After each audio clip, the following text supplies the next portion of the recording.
Back at it again. We've got to double back to the whole George Santos story today. I know we talked about it a little bit yesterday, but there's been some more that's come out of that. So like, share, comment, hit that subscribe button if you are new. And let's dive in. 2/3 voting in the affirmative, the resolution is adopted, and a motion to reconsider is laid upon the table. The clerk will notify the governor of the state of New York of the action of the House. Under Clause 5D of Rule 20, the chair announces to the House that in light of the expulsion of the gentleman from New York, Mr. Santos, the whole number of the House is now 434.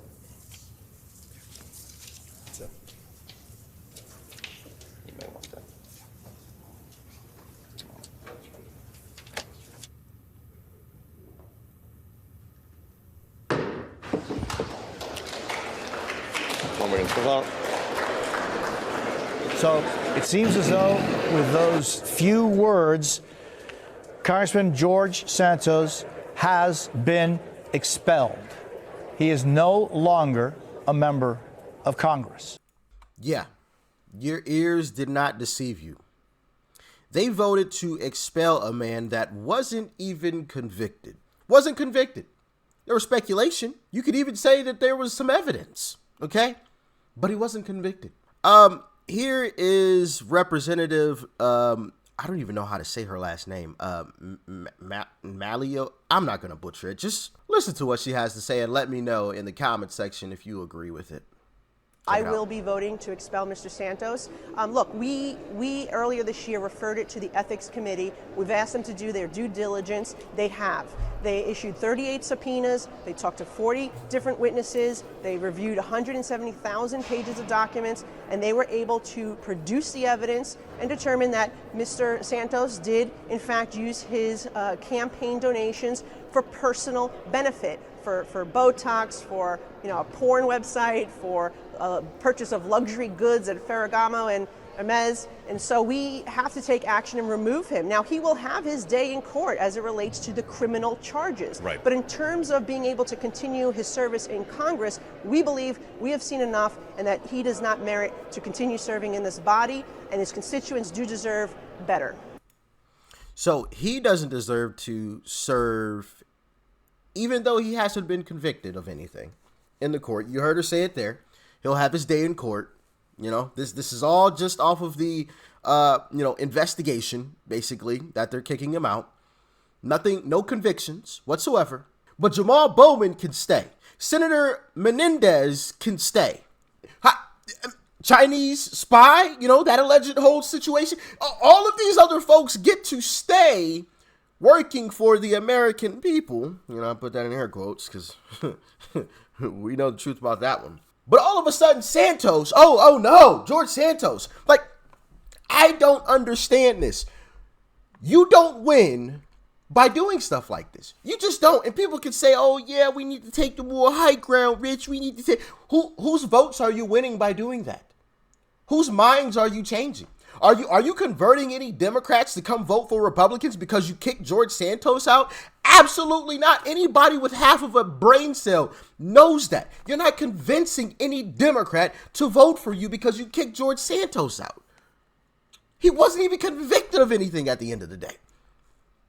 Now, I played you guys the clip of Matt Gaetz talking about the whole situation, and I 100% agree with Matt Gaetz. Now, if it came that he was actually convicted, okay, sure, yeah, let's get him out of there. The same thing with Jamal Bowman, though. He should have been gone first.